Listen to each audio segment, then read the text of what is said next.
Coco la Red Panda. Volumen 2. El precio del bambú, cuando la fama tiene factura y el ojo tiene opiniones. Contiene un viaje en avión histórico, 3 personas que quieren ser Coco, una oferta que huele rara, y el momento en que el ojo izquierdo se convirtió en leyenda urbana. Antes de empezar, otra vez. La fama tiene un momento exacto en que deja de ser algo que te pasa y se convierte en algo que eres. Coco no estaba segura de cuándo había sido ese momento para ella, sospechaba que había ocurrido sin testigos, en algún martes sin importancia, mientras hacía algo completamente mundano como esperar el autobús o decidir qué comer. Lo que sí sabía era que en el volumen 2 de su vida, que es como había empezado a pensar en los periodos, con la lógica narrativa de alguien que ha leído demasiados libros en archivos municipales, las cosas tenían más peso, los errores costaban más. Los aciertos llegaban más lejos. Y el ojo izquierdo había desarrollado lo que solo podía describirse como una personalidad propia. Todo esto, en orden más o menos cronológico, es lo que pasó. Capítulo 1. El primer avión. Carita sorprendida como Coco descubrió que odiaba el reclinamiento de asientos. Gerardo consiguió una invitación a una conferencia en otra ciudad. Una ciudad lo suficientemente lejos como para requerir avión, lo cual era, para Coco, una novedad absoluta. El bosque de origen no tenía aeropuerto, Coco nunca había tenido razón de aprender cómo funcionaba volar en términos logísticos, sabía, en términos abstractos, que los aviones existían y que la gente se metía dentro y llegaba a otros lugares.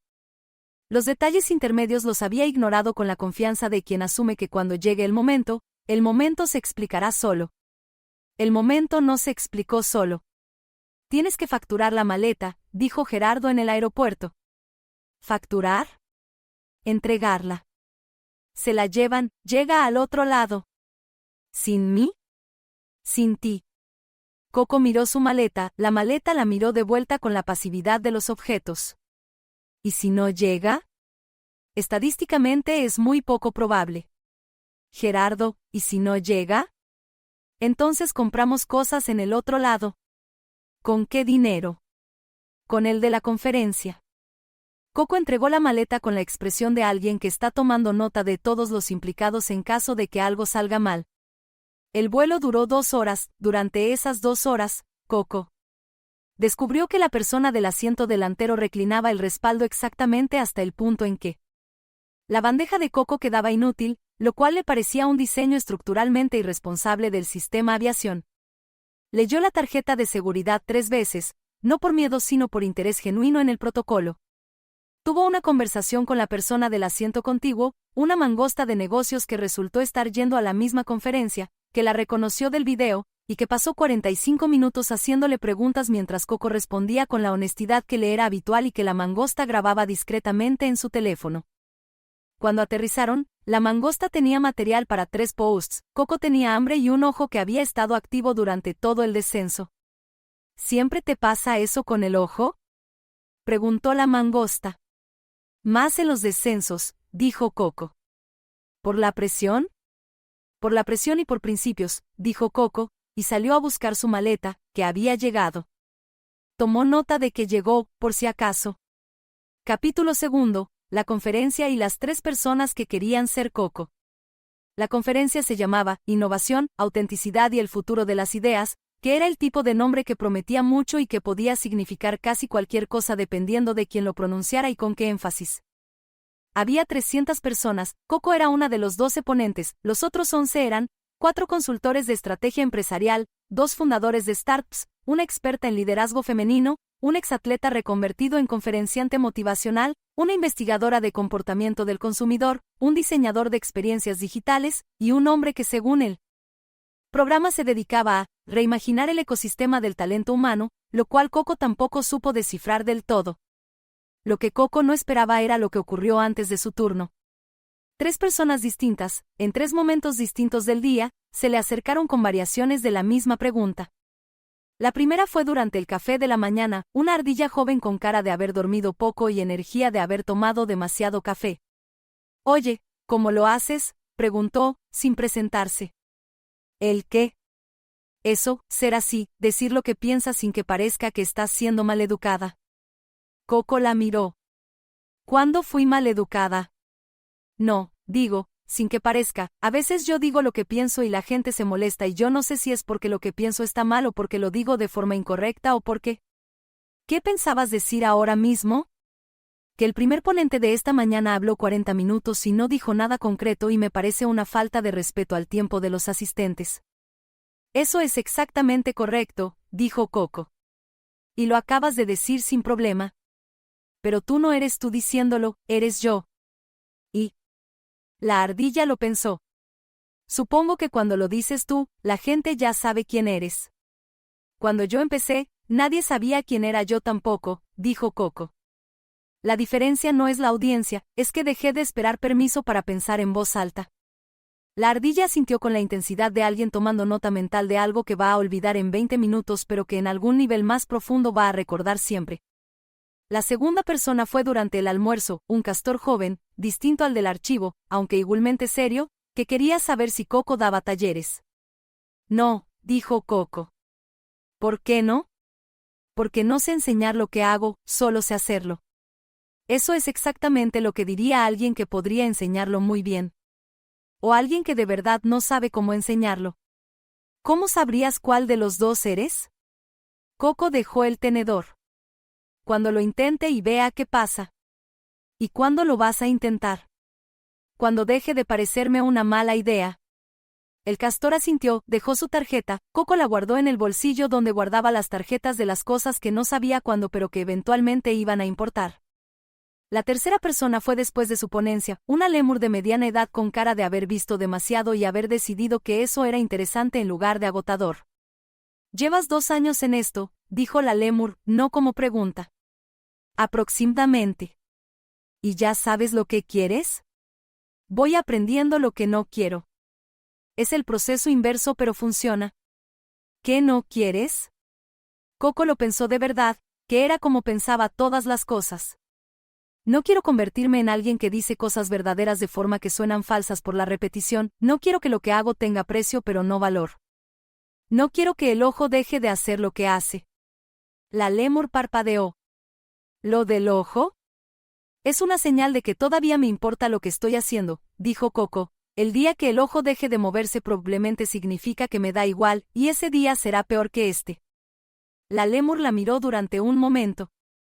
Eso es lo más sensato que he escuchado en 3 días de conferencia, dijo. Y se fue a buscar más café. Capítulo 3. La oferta que olía rara. Llegó un martes, las cosas importantes seguían llegando los martes, Coco había empezado a desconfiar de los martes como concepto, en forma de correo de una empresa llamada Nexus Paradigm Solutions, que era exactamente el tipo de nombre que tiene una empresa cuando no quiere que sepas a qué se dedica hasta que ya estás dentro. El correo era largo, muy largo, 16 párrafos de los cuales 14 eran contexto, 1 era la propuesta, y 1 era las condiciones escritas en un tamaño de fuente que claramente esperaba no ser leído. Coco leyó los 16. La propuesta era ser embajadora de pensamiento de la empresa, lo cual incluía aparecer en sus materiales, participar en sus eventos internos, y alinear su narrativa pública con los valores y la visión estratégica de Nexus Paradigm Solutions. La cifra era, objetivamente, la cifra más grande que nadie le había ofrecido a Coco en su vida. El ojo izquierdo tembló con una intensidad nueva, no la intensidad de los eventos, no la intensidad de los descensos en avión, una intensidad nueva, más sostenida.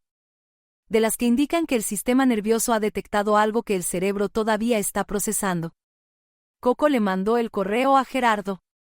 Gerardo llamó en 40 segundos, que era un tiempo de respuesta que Coco había aprendido a interpretar como indicador de la cifra implicada. ¿Lo viste?, dijo Gerardo. Lo vi. ¿Y qué hace Nexus Paradigm Solutions? Silencio. Consultoría estratégica empresarial, dijo Gerardo. ¿Para quién? Para varias empresas, es un grupo diversificado. ¿Diversificado en qué? Silencio más largo. Gerardo. Estoy buscando. ¿Estás buscando ahora, mientras hablamos, qué hace la empresa que nos está ofreciendo esa cifra? No la tenía en mi radar antes de hoy. Coco dejó pasar eso. Búscalo, dijo. Y llámame cuando lo sepas. Gerardo llamó 3 horas después. Es complicado, dijo. Explícame la parte complicada. Tienen varios clientes en sectores que, bueno, algunos de esos sectores tienen una reputación que podría decirse que no es exactamente. ¿Qué sectores, Gerardo? Extractivos, y alguno financiero con algunas multas en el pasado, y uno de comunicación que ha tenido algunas controversias con. Pausa. ¿Cuánto tiempo necesitas para pensar?, preguntó Gerardo, con la voz de alguien que ya sabe la respuesta pero necesita escucharla. Ya pensé. ¿En serio? El ojo me avisó antes que tú, dijo Coco. No.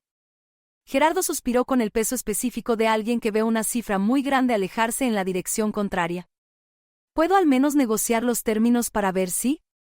Gerardo, no. Entendido. Colgaron. Coco miró el techo durante un rato, la cifra seguía siendo la cifra, el no seguía siendo el no, las dos cosas coexistían con incomodidad pero sin contradicción. El ojo se calmó. Algunas veces eso era suficiente señal. Capítulo 4. El ojo se convierte en leyenda urbana. Ocurrió de forma gradual y luego de golpe, que es como ocurren la mayoría de las cosas que se vuelven leyenda. Primero fue un post en una red social, alguien que había estado en la conferencia de la otra ciudad escribió sobre la panda roja cuyo ojo izquierdo parece procesar la información un segundo antes que el resto de la cara. Y lo ilustró con un GIF extraído de uno de los videos. El post tuvo 30.000 compartidos en 2 días. Luego fue un artículo en un blog de psicología popular titulado ¿Qué nos dice el ojo de Coco sobre el procesamiento emocional auténtico? Que era el tipo de artículo que mezcla ciencia real con especulación entusiasta en proporciones que el autor sabe pero el lector no. Luego fue alguien que hizo una cuenta de redes sociales dedicada exclusivamente a compilar momentos del ojo. La cuenta se llamaba El Ojo de Coco, y tenía, en el momento en que Coco se enteró de su existencia, 42.000 seguidores. 42.000 personas siguiendo a un ojo. El ojo en cuestión tembló durante varios minutos al enterarse, lo cual varios de los 42.000 seguidores probablemente habrían apreciado como contenido. Coco tuvo sentimientos encontrados sobre esto. Por un lado, el ojo era parte de ella y no una entidad separada y la idea de que tuviera audiencia propia le resultaba filosóficamente perturbadora. Por otro lado, 42.000 personas habían llegado al ojo y desde el ojo habían llegado a ella, y algunas de esas personas le escribían mensajes diciendo cosas como, al principio seguí la cuenta del ojo pero luego empecé a escuchar lo que decías y cambió algo en cómo pienso sobre mi trabajo, y eso era, objetivamente, difícil de ignorar. Gerardo quería monetizar el ojo. No, dijo Coco. Solo una colaboración pequeña con Gerardo, el ojo no tiene representante. Técnicamente yo represento a. El ojo es autónomo, siempre lo ha sido, no vamos a cambiar eso ahora. Gerardo escribió en su libreta, el ojo es autónomo, con un signo de interrogación y debajo, preguntar en mejor momento. No hubo mejor momento. Lo que sí hizo Coco fue seguir la cuenta durante una semana, observar que habían capturado, y llegar a la conclusión de que el ojo era efectivamente más honesto que el resto de su cara en al menos el 60% de las situaciones. En situaciones de entrevista donde le hacían preguntas que le parecían irrelevantes, el ojo miraba hacia arriba levemente antes de que ella respondiera. En momentos de una ponencia donde decía algo que sabía que era cierto pero que le costaba articular, el ojo twitchaba exactamente una vez, como confirmando. En conversaciones con personas que le caían bien de verdad, el ojo estaba completamente quieto. Era, pensó Coco, el sistema de honestidad más ineficiente y más preciso que había conocido. Lo dejó en paz, que hiciera lo que hacía, 42.000 personas no podían estar completamente equivocadas. Capítulo 5. La carta de la abuela. Llegó en papel, físico, con sello de correos del pueblo más cercano al bosque, que quedaba a 2 horas de camino y que la abuela visitaba 2 veces al año para asuntos que no especificaba. Coco reconoció la letra antes de abrir el sobre. La abuela escribía con la caligrafía de alguien que aprendió a escribir cuando escribir era un asunto serio y que nunca había encontrado razón para relajar los estándares. La carta decía: Coco, tu madre me enseñó el artículo de la revista, la foto es buena. El ojo está quieto en la foto, lo cual me parece sospechoso, pero supongo que es lo que hay. Me alegra que hayas encontrado algo que hacer con todo lo que llevas dentro. Llevabas demasiado desde pequeña, los bosques no tienen espacio suficiente para ciertos tipos de personas y tú eras una de esas personas. Eso no es un defecto, es solo una incompatibilidad de formatos. Tu bisabuelo Ramón también tuvo una foto en una revista, la guardé durante años, se perdió en una mudanza o quizá en algún lugar del bosque que ya no recuerdo, la foto era en blanco y negro y Ramón tenía exactamente la misma expresión que tú. Lo cual tiene sentido. El ojo era de Ramón, lo heredaste bien. No te vuelvas demasiado importante para equivocarte, los que dejan de equivocarse es porque dejaron de intentar cosas que importan. Cuídate, come algo que no sea de máquina. La abuela. PD. El ojo de Ramón también tenía seguidores, pero en ese tiempo se llamaban, los vecinos que lo miraban con curiosidad. Es lo mismo. Coco leyó la carta 2 veces. Luego la dobló con cuidado y la puso en el cajón donde guardaba las cosas que no eran para nadie más. El ojo izquierdo estuvo completamente quieto durante el resto del día. Era, en su escala personal de indicadores, el equivalente a 5 estrellas. Capítulo 6. El primer taller. Carita sorprendida resulta que sí sabía cómo enseñarlo. El castor de la conferencia se llamaba Bruno y tenía una paciencia estructural que Coco fue aprendiendo a apreciar con el tiempo. Había seguido enviando mensajes cada 3 semanas con la regularidad de alguien que ha decidido que una idea merece seguimiento sostenido pero no agresivo. Cada mensaje era una variación del mismo tema, que Coco debería dar talleres, que él podía ayudar a organizar el primero, que el riesgo era calculable.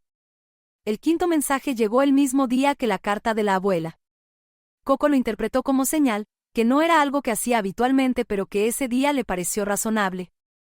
De acuerdo, le escribió a Bruno. Pero sin estructura prefabricada, sin diapositivas con flechas, sin el número de asistentes que implique que tengo que repetirlo de la misma forma 2 veces. Bruno respondió en 3 minutos. De acuerdo con todo, ¿cuándo? El primer taller fue en una sala pequeña con 16 personas, Bruno había seleccionado a los asistentes con criterio, todos tenían algo que comunicar y ninguno sabía bien cómo hacerlo, emprendedores, algunos creativos, un investigador que tenía ideas importantes pero que cada vez que las explicaba la gente miraba hacia otro lado. Coco llegó sin notas. Se sentó en una silla, no detrás de un escritorio, y miró a las 16 personas durante un momento. Díganme algo que piensan y que normalmente no dicen, dijo. Silencio. ¿Sobre qué? Preguntó alguien. Sobre lo que sea, su trabajo. Su sector, la sala, lo que quieran. Más silencio, el tipo de silencio que precede a cuando alguien se decide. Una liebre en la segunda fila dijo. Creo que mi empresa lleva 3 años resolviendo el problema equivocado y nadie quiere admitirlo. Coco la miró. ¿Por qué no quieren admitirlo? Porque llevamos 3 años y hemos invertido mucho y admitirlo ahora implicaría que... ¿Qué fueron honestos tarde en lugar de seguir siendo deshonestos? ¿Cuál de las 2 opciones te parece peor? La liebre pensó. Ninguna de las 2 es buena. Exacto. Pero una tiene salida y la otra no. El taller duró 3 horas, nadie miró el teléfono, el investigador que explicaba mal sus ideas las explicó 2 veces durante el taller y la segunda vez 3 personas tomaron notas. La liebre con el problema equivocado salió con una lista de preguntas que llevaba meses evitando hacerse. Coco salió con la certeza de que el castor Bruno tenía razón, lo cual era una información que guardó con cuidado para no entregársela demasiado pronto y darle exceso de confianza. Se lo dijo 3 días después. Tenías razón, le escribió. ¿Sobre los talleres? Sí. ¿Y ahora? Ahora vemos qué sigue. Capítulo 7. Lo que Coco aprendió que no esperaba aprender. Nadie le había dicho que la fama tiene un sonido específico cuando estás dentro de ella. No es el sonido de los aplausos, aunque eso también existe, es un sonido más constante, más de fondo, el sonido de las expectativas de otras personas funcionando continuamente, como un motor que nadie encendió deliberadamente pero que ahora no sabe apagarse. Coco lo escuchaba algunos días más que otros, los días en que lo escuchaba más eran los días en que respondía correos que no quería responder, asistía a eventos que le parecían de baja densidad de ideas, y decía cosas que debería haber dicho no con más rapidez. Aprendió a identificar esos días antes de que empezaran, no siempre, pero con frecuencia creciente. Aprendió también que la soledad tiene versiones, estaba la soledad del bosque, que era física y silenciosa y completamente comprensible, y estaba la soledad nueva, la de estar rodeada de personas que te conocen pero ninguna de las cuales sabe exactamente quién eres cuando no hay nadie mirando. Marta, la comadreja del edificio anterior, seguía siendo una de las pocas personas con quien Coco podía estar sin que nada requiriera hacer algo. Se veían los jueves cuando los horarios lo permitían, comían algo, hablaban o no hablaban según el día. Marta nunca le preguntaba sobre el trabajo a menos que Coco lo mencionara primero. ¿Cómo estás?, le preguntó Marta un jueves. Cansada de una forma que dormir no resuelve, dijo Coco. ¿Qué tipo de cansancio? De ser coherente todo el tiempo, de que lo que digo y lo que pienso y lo que hago estén alineados, es lo correcto pero es agotador. ¿Cuándo fue la última vez que dijiste algo que no pensabas? Coco lo consideró. No recuerdo, dijo. Quizá eso es el problema, los demás se dan vacaciones de ser ellos mismos y yo no. ¿Quieres tomarte una? No, dijo Coco, después de un momento. Pero a veces me pregunto cómo sería. Marta asintió con la sabiduría específica de quien no tiene la respuesta pero sabe cuando no hace falta tenerla. Comieron el resto en silencio. Era, en la escala de Coco, una tarde perfectamente bien gastada. Capítulo 8. 3 años después del río. Coco cumplió 3 años fuera del bosque en un día que no era significativo por ninguna razón externa, lo cual le pareció apropiado. Las fechas importantes raramente lo parecen cuando estás en ellas, solo lo parecen después, cuando las miras desde lejos y puedes ver la forma que tenían. Hizo el inventario que hacía a veces, no por costumbre sino cuando le parecía honesto. Tenía trabajo que elegía en lugar de trabajo que aceptaba porque no había otro. Tenía una audiencia que escuchaba porque quería y no porque debía. Tenía a Gerardo, que había mejorado un 44% en pedir permiso antes de abrir puertas, y a Bruno, que organizaba talleres y que nunca decía, te lo dije, aunque podría. Tenía a Marta y los jueves, tenía la carta de la abuela en el cajón. Tenía el ojo, que seguía siendo el ojo, que seguía siendo autónomo, que 42,000 personas seguían con interés genuino. Tenía la certeza, imperfecta y no garantizada pero suficientemente firme para operar sobre ella, de que lo que hacía valía algo. Llamó a su abuela ese día, no a su madre primero, a su abuela. Su abuela contestó al segundo tono, lo cual era inusual. ¿Estabas cerca del teléfono?, preguntó Coco. Estaba esperando que llamaras, dijo su abuela. ¿Cómo sabías que iba a llamar? Porque hoy son 3 años. Coco no preguntó cómo lo sabía, la abuela siempre sabía estas cosas, era parte de su funcionamiento. ¿Y cómo estás?, preguntó su abuela. Bien. Cansada, las dos cosas. Eso es exactamente como se debe estar a los 3 años, dijo su abuela. Si solo estuvieras bien, significaría que no estás haciendo nada que importe. Si solo estuvieras cansada, significaría que estás haciendo demasiado de lo que no importa. ¿Y las dos juntas? Las dos juntas significa que estás en el lugar correcto haciendo la cosa correcta de la forma que la hace alguien que todavía no ha terminado de aprenderla. Silencio. Eso es lo mejor que me han dicho en mucho tiempo, dijo Coco. Lo sé, dijo su abuela. Hablaron un rato más de Ramón, a quien la abuela recordaba de formas nuevas cada vez que hablaban de él, de las vallas, que este año habían dado bien, del bosque, que seguía siendo el bosque. Cuando colgó, Coco se quedó mirando la ciudad desde su ventana, que ahora era una ventana mejor porque era una habitación mejor, aunque el tamaño seguía siendo lo de menos. El ojo izquierdo estaba completamente quieto. Afuera, la ciudad hacía su ruido habitual. Adentro, Coco pensó en el río que había seguido cuesta abajo 3 años antes, y en todas las cosas que ese río no sabía que llevaba. No tenía plan para el año 4, tenía algo mejor, tenía la disposición de seguir viendo qué pasaba sin dejar de ser la persona que decidía cómo pasaba. Era suficiente. Por ahora, era más que suficiente. El año 4 todavía no ha terminado. Eso es lo más interesante de todo. Fin del volumen 2. El ojo sigue sin representante, la abuela sigue sabiendo todo, Bruno tiene razón el 80% de las veces y tiene la discreción de no mencionarlo. ¿Cuándo fue la última vez que dijiste lo que pensabas de verdad y el mundo no se acabó? Los leo en los comentarios.